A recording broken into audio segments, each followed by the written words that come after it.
नहीं, दिल्ली के लोग लड़े किस चीज पे भाई? अच्छी एक्यूआई के लिए लड़े, बम ब्लास्ट के लिए लड़े, अच्छी पानी के लिए लड़े, एग्जाम के लिए लड़े, या नौकरी के लिए लड़े? किस चीज पे लड़े भाई? अब पहलगाम अटैक होते हुए 6-7 महीना नहीं हुआ और फिर से ये हो गया।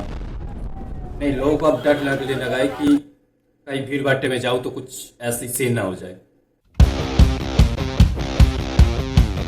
मैं दिल्ली वालों से तो पहले एक ही सवाल पूछना चाहता हूँ कि क्या ऐसी लालच थी तुम्हारी मन में कि इस औरत को तुम लोगों ने वोट दिया? क्या सोच के? एक बात पता है ना कि लालच सबसे बुरी चीज है। लालच में आके अगर तुम लोग कुछ भी करने जाओगे तो तुम्हारी नुकसान तो होगा ही, जैसे आज दिल्ली वालों की हो रहा है। नहीं, दिल्ली वालों, तुम मुझे बताओ क्या क्या ऐसी लालच थी तुम्हारी मन में? एक तो ये बेअकल औरत इनकी घर, इनकी दुकान सब कुछ तोड़ रहा है, इनकी हक छीन रहा है, ना अच्छा पानी मिल रहा है खाने के लिए, ना अच्छी एक्यूआई मिल रहा है।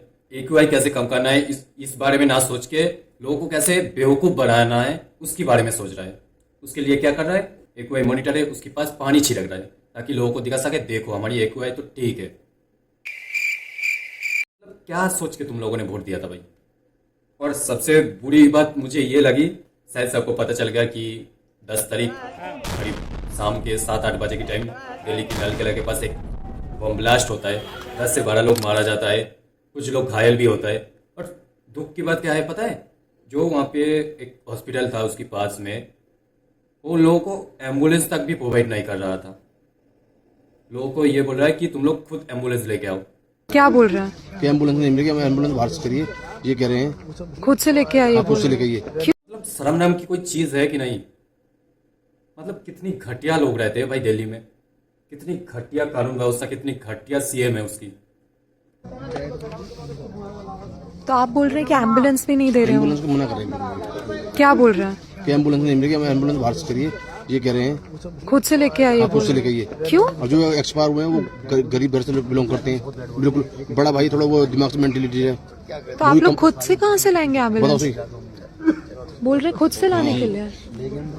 ये सच में ऐसा बोल रहे हैं? सच बोल रहे सर। ये हालत है एलएनजेपी अस्पताल के बाहर की। ऐसा ही एक वीडियो पहले कांग्रेस की एक रिपोर्टर ने उठाई थी, मैंने उसे इग्नोर मार दिया, नहीं तो लोग बोलता कि ये तो कांग्रेस की रिपोर्टर है, तू दलाली कर रहा है, ये वो। फिर मैंने देखा कि बहुत सारे लोग, बहुत सारे रिपोर्टर जो है वीडियो बना रहे, फिर जाके मैंने इस पे ध्यान दिया, जो कि सच भी है भाई। निकल चुके, उनके लिए कुछ भी नहीं है, उनके लिए यहाँ एम्बुलेंस तक नहीं है। क्यों? अगर कोई पॉलिटिकल यहाँ पर होता या कोई कमिश्नर या कोई सीए, कुछ भी कोई भी होता, जो बड़े लोग होते हैं, उनके लिए क्या एम्बुलेंस नहीं आती? यहाँ कोई नहीं है। हाँ, नाम नहीं लिस्ट में, ना तो लिस्ट में नाम आ रहा है, ना कोई दिखा रहा है। तुम बताओ कितनी घटिया लोग है भाई। एक ब्लास्ट हुआ है वहां पे, क्या नाम आता है, एलएनजीपी हॉस्पिटल एम्बुलेंस तक भी प्रोवाइड नहीं कर रहा है। मतलब कितने घटिया लोग है भाई। मानता हूँ कि तुम्हारे हॉस्पिटल में जगह नहीं है, बेड नहीं है, कुछ भी सीन है भाई, तुम एटलीस्ट एम्बुलेंस तो प्रोवाइड करो ताकि किसी और हॉस्पिटल में उसे ले जा पाए। तुम वो भी नहीं प्रोवाइड कर रहे हो।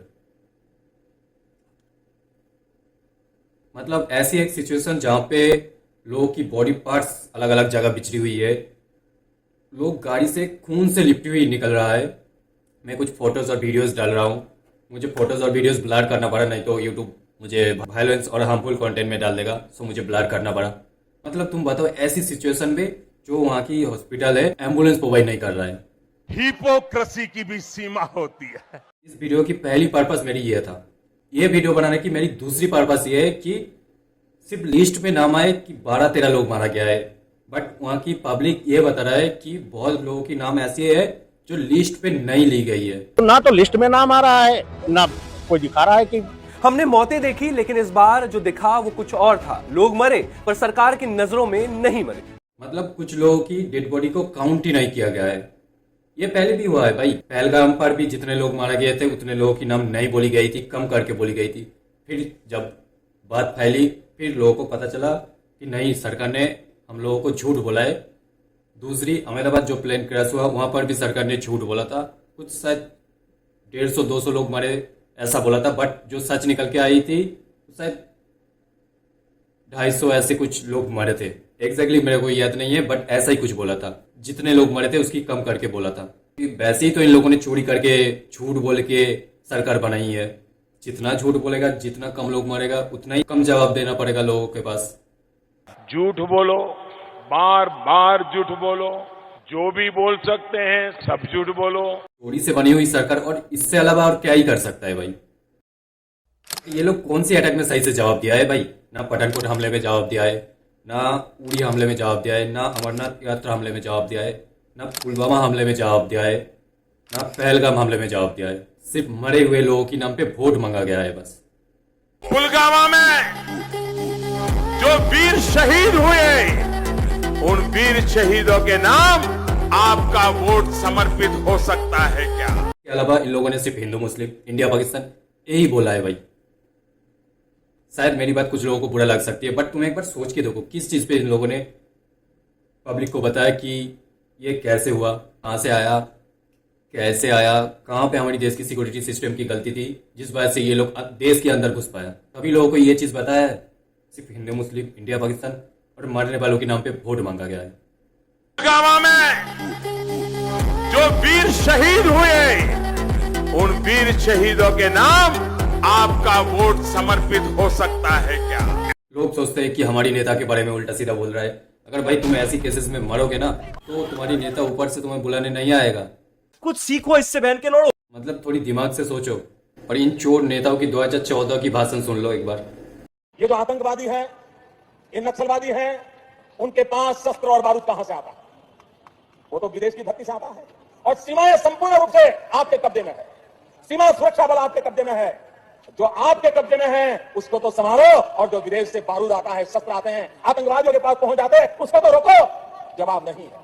मैंने उनको दूसरा सवाल पूछा, हमने कहा आतंकवादियों के पास धन आता है, हवाले से आता है, पूरा मनी ट्रांजैक्शन का कारोबार भारत सरकार के कब्जे में है, आरबीआई के अंडर में है, बैंकों के माध्यम से होता है। क्या प्रधानमंत्री आप इतनी निगरानी नहीं रख सकते कि ये जो धन विदेश से आकर के आतंकवादियों के पास जाता है आपके हाथ में है, राज्य उसमें कहीं बीच में नहीं आते, आप उसको क्यों नहीं रोकते हैं, क्यों नहीं पकड़ पाते हो? आप उसके लिए क्या करना चाहते हो? ये चोर लोग मनमोहन सिंह की बात कर रहा है, जो 26/11 टेररिस्ट अटैक के बाद प्रेस कॉन्फ्रेंस भी करी थी। उनकी गलती की वजह से वो हुआ था, ये भी बोला था। देश की होम मिनिस्टर भी रिजाइन कर दी थी। और ये बेशरम लोग देखो, इन लोगों के आने के बाद इतनी सारी टेररिस्ट अटैक हो चुकी है, ये बेशरम की तरह बैठे हैं अपनी कुर्सी पे। भाई जो लोग देश को बेचने के लिए आया है, जो लोग चोरी करने के लिए आया है, जो लोग अपनी जेब भरने के लिए आया है, उसे क्या फर्क पड़ता है देश में कुछ होता है नहीं होता है, लोग मरते हैं जीते, क्या फर्क पड़ता है भाई? उनकी तो जेब भर रहा है भाई, और क्या चाहिए उन लोगों को? अगर थोड़ी भी देशभक्ति रहता, थोड़ा भी देश को बचाने की ये सोचता, तो कब तक ये रिजाइन कर चुका होता। क्योंकि इन लोगों के आने के बाद इतनी सारी कांड हो चुकी है, इतनी सारी टेररिस्ट अटैक हो चुकी है। और आज भी देख लो भाई, दिल्ली में इतनी बड़ा कांड हो गया, हमारे प्रधानमंत्री कहाँ घूम रहा है? भूटान में घूम रहा है, बर्थडे विश करने गया है। जिस प्रधानमंत्री को देश के आदमियों को कोई फिक्र नहीं है, तुम्हें लगता है वो तुम्हारी भला चाहता है? किस साइड से लगता है भाई, बताना यार मुझे। ब्रिगेडियर रुद्र प्रताप सिंह की डायलॉग याद है? दुश्मन सिर्फ बॉर्डर के उस पार नहीं होता, घर के अंदर भी होता है। ये मैं क्यों बोल रहा हूँ? तुम सोचो, जो पुलवामा अटैक हुआ वहां पे कुछ भी इंक्वायरी हुई? लोगों को बताया गया कि कहाँ से ये लोग आया, गाड़ी इन लोगों को कहाँ से मिली? कुछ भी इंक्वायरी की बातें लोगों को बताया गया? सिर्फ क्या हुआ, शहीदों के नाम पे वोट मांगी गई, हिंदू मुस्लिम हुआ, इंडिया पाकिस्तान हुआ, इससे अलावा कुछ हुआ? लोगों को बताया गया ये लोग कहाँ से आया, कैसे हुआ? कुछ भी बताया? ये मैं क्यों बोल रहा हूँ, इसकी रीजन मैं अटैच कर रहा हूँ। आपकी क्या राय है उसके बारे में, पुलवामा के बारे में? आप मेरा यकीन करेंगे, आई वॉज इन टीयर्स। जिस दिन ये हुआ तो ये नेशनल कॉर्बेट पार्क में शूटिंग करा रहा था। अवेलेबल मैंने 3-4 बार कोशिश की, मिला ही नहीं मुझको। 5 या 6 बजे इसका फोन आया, हाँ सतपाल भाई क्या हुआ? मैं कहा हमारे इतने लोग मर गए हैं और हमारी गलती से मरे हैं। तो बोला नहीं चुप रहना, अभी कुछ नहीं बोलना इस पर। फिर 1 घंटे बाद ये डोभाल जो मेरा क्लास फेलो रहा लॉ में मेरठ में, तो इसका फोन आया, तो मैंने कहा नहीं कुछ नहीं बोलना इस पर। और अभी तक उसमें कुछ नहीं हुआ, कुछ नहीं करना भी नहीं है इसको। पुलवामा के शहीद जिस तरह हुए थे इसलिए हुए कि उन्होंने 5 एयरक्राफ्ट मांगे थे, तो दिल्ली में एयरक्राफ्ट इमीडिएटली मिलता है किराए पर। 4 महीने तक एप्लीकेशन उनकी पड़ी रही होम मिनिस्ट्री में, और 4 महीने बाद वो खारिज कर दी कि नहीं देंगे। तब वो सड़क से चले। इतना बड़ा, मतलब 4 महीने के लिए वो चले ही नहीं, इसलिए कि वो सड़क से चलना बिल्कुल इनसिक्योर होता है, वो उनके उसमें नहीं है सिस्टम में। That was between CRP and home ministry. लेकिन ये थी कि अटैक हो सकता है। ऐसी जगह पे, स्ट्रेटेजिक जगह पे इतना एक्सप्लोसिव कहां से आ गया, कैसे आया? सारा पाकिस्तान से आया था। इसके अलावा वो जो गाड़ी टकराई थी वो 10 दिन से घूम रही थी वहाँ पूरा, आप समझिए कि भरी हुई विस्फोटक से। जो गाड़ी चला रहा था उसका भी, मालिक का, दोनों का टेररिस्ट रिकॉर्ड था। दोनों कई बार गिरफ्तार हो लिए थे, फिर छूट गए थे, फिर गिरफ्तार हुए थे, फिर छूट गए थे। अच्छा। तो उन पर कोई निगाह नहीं थी इंटेलिजेंस एजेंसीज की। 10 किलोमीटर का स्ट्रेच है, उसमें लगभग 8-10 लिंक रोड मिलती हैं। एक भी सैनिटाइज नहीं थी उस दिन, ना हाईवे सैनिटाइज था ना वो लिंक रोड। मैं चाहता था कि कुछ सर इसमें कटने चाहिए जिनकी जिम्मेवारी थी, कुछ भी नहीं, किसी का नहीं, कुछ नहीं हुआ। उसको इलेक्शन के लिए यूज करना चाहते थे, क्योंकि उसमें इनकी स्पीचेस हैं जिसमें कहता है कि जब वोट देने जाओ तो पुलवामा की शहादत को याद रखना। मैं मणिदेव चतुर्वेदी पुलवामा पर खुलासा करता हूँ, इस पर पूरे चैनल चलाए, मैंने उसका पूरा समीक्षा किया, जो उसकी रिपोर्ट आई गलत है। मैं पूछता हूँ कि जो पहले चेक पोस्ट स्थापित किए गए थे वो किसकी मर्जी से हटाए गए, उस पर क्यों नहीं जांच बैठाई गई। चेक पोस्ट का काम होता है, जो गाड़ियां आती हैं उसको चेक होता है, तो सारे चेक पोस्ट हटा लिए गए थे। निश्चित रूप से मैं फिर कहता हूँ कि जांच का विषय है कि वो जो चेक पोस्टें थे हटा ली गई थी, किसके आदेश से हटाया गया था, और इस पर सरकार भी इसमें शामिल है, निश्चित रूप से अन्ना गोस्वामी शामिल है। पूरा इस पर अलग से चर्चा कराई जाए, फिर से जांच कराई जाए। चेक पोस्ट क्यों हटाए गए? चेक पोस्ट पूरा खाली कर दिया गया था, जो गाड़ियां आ जा रही थी वो चेक पोस्ट नहीं था। जो सच है वो सामने आ चुका है, सच कभी छिपता नहीं है। तो समझे मैं क्यों उठाया इस बात को। एक आदमी मरते वक्त और देश के आदमी शायद झूठ नहीं बोलेगा इतना भी। अब दूसरी है पहलगाम। तुम सोचो, पहलगाम जहाँ पे पड़ता है वो कश्मीर साइड पे, और इंडिया की सारे आदमी को पता है कि कश्मीर की चप्पे चप्पे पे आर्मी रहती है, और उसी दिन जितने भी गार्ड्स, जितने भी आर्मी वहां पर थे पहले रहता था, उन लोगों को हटाया गया। अब कोई ये मत बोलना कि ये काम भी पाकिस्तान ने किया था। मतलब जिस जगह की चप्पे चप्पे पे आर्मी रहता है और उसी दिन उसी आर्मी को हटाया जाता है, 4 आदमी उसके बाद आता है, लोगों को मार के चला जाता है। वो भी उन लोगों की धर्म पूछा जाता है मारने से पहले। वो क्या बोलते हैं उसको, मुसलमान की कुछ पाठ जो है पढ़वाते हैं उन लोगों से। उसके बाद जो बोल पाता है उसे छोड़ दिया जाता है, जो नहीं बोल पाता है उसे गोली मार दिया जाता है। मतलब ये सीन मूवी में होता था भाई, कि कुछ गुंडे आता है, कुछ आतंकवादी आता है कहीं पे अटैक करने के लिए। वहाँ पे सेना हो या पुलिस हो तैनात रहती है। गुंडे की जो चमचे रहता है वो उसकी हेड से पूछता है कि यहाँ पे तो पुलिस है, तो हेड बोलता है कि पुलिस वालों से सेटिंग करके रखा है, वो कोई एक्शन नहीं लेगा जब तक हम रहेंगे। फिर वो गुंडे लोगों को मारता है, सब कुछ चलाता है, फिर वापिस चला जाता है। और पहलगाम पर भी सेम चीजें हुआ। गुंडे आए, टाइम सेट करके लोगों को अपनी धर्म पूछा, उसको कुछ पाठ पढ़वाया, जो बोल पाया उसे छोड़ दिया, जो नहीं बोल पाया उसे गोली मार दिया, फिर वापस भी चला गया। फिर हमारी मंत्रियों ने भाषण में कुछ कहानी रच दिया कि हमने कुछ आतंकवादियों को जंगल में मारा है। लोग उन मंत्रियों से पूछ रहे हैं कैसे ये साबित हुआ कि वो आतंकवादी थे। वो बोलता है कि उनकी जेब से पाकिस्तानी चॉकलेट मिला था। जनता को आप मूर्ख समझना बंद कर दीजिए। इस प्रकार की बचकाना बातें, मतलब चॉकलेट पेपर से आतंकवादी डिसाइड कर रहा है कौन किस देश की है। कल जाके BMW पे कोई आएगा तो बोलेगा भाई ये तो जर्मन से आया था। पता है, ऐसी कुछ केस में किसी की जेब से अगर आईफोन मिले तो बोलेगा भाई ये तो अमेरिका से आया था। कौन है ये लोग, कहां से आते हैं? ऐसी समझ रहे हो। तो चोरी से बनी हुई सरकार कभी भी देश की और देश की लोगों की भला नहीं चाहता है। देखो ना, 5 तारीख को जो है राहुल गांधी दोबारा प्रेस कॉन्फ्रेंस करके फिर इन लोगों की वोट चोरी पकड़ाई है। इस बार तो ब्राजील की मॉडल ले आया भाई, अगली बार तो थैनोस था। और ब्राजील की मॉडल खुद भी कंफ्यूज है कि उसकी फोटो कहाँ पे यूज हो रहा है। उसने खुद रिव्यू करा है और मैंने उसकी कुछ क्लिप उठा के वीडियो बनाई थी। और ये सब वीडियो लोगों तक ना पहुंचे इसके लिए क्या कर रहा है, ये ऑफिशियली ये वीडियो को ब्लॉक करवाने की कोशिश कर रहा है। 252 जगह पर कहीं पर भी ये वीडियो डलता है तो ब्लॉक हो जाएगा। मतलब ये चोर लोग अपनी चोरी छुपाने की कोशिश कर रहा है। अब इन जैसे चोर नेताओं के पास काम क्या रह गया है, वोट चोरी करो। एविडेंस कहीं निकल जाता है तो उसको कैसे भी करके मिटाओ। मतलब राहुल गांधी ने जितनी भी एविडेंस प्रेस कॉन्फ्रेंस में दिखाई है, ये देख के ऐसा ही लगता है कि देश की जो जनता है इन लोगों को, इन चोरों को वोट देना ही नहीं चाहते। ये लोग चोरी करके बना है। और दूसरी दलाल कैटेगरी में आता है हमारी देश की मीडिया। मतलब पब्लिक जिस दिन पब्लिक के सामने पड़ेगी जूता मार के भगाएगी इन लोगों को।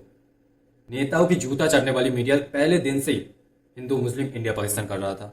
दूसरी दिन आया क्या न्यूज दिखा रहा था, बड़ी खबर इस वक्त की आपको बता रहे हैं। अभिनेता धर्मेंद्र अब नहीं रहे, वेटरन एक्टर धर्मेंद्र हमारे बीच नहीं रहे। न्यूज दिखा रहा है,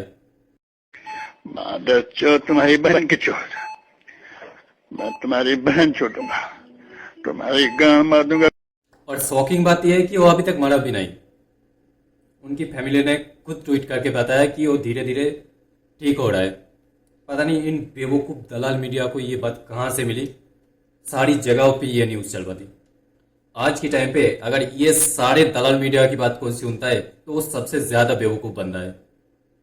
मैं तो पब्लिक को यही बोलूँगी कि अगर आपके एरिया में कहीं भी दिखे ये लोग, पहले तो उन्हें मार के भगाओ, जूते से मार के भगाओ।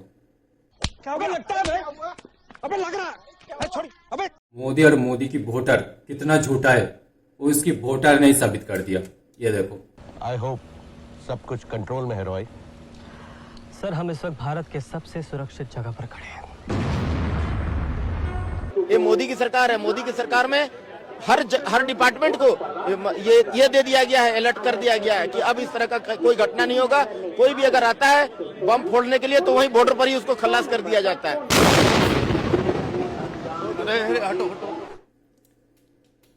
जब भी मोदी और मोदी के अंधभक्त वोटर कुछ भी बोलता है वो हमेशा झूठा साबित होता है। ये उसकी लाइव प्रूफ है।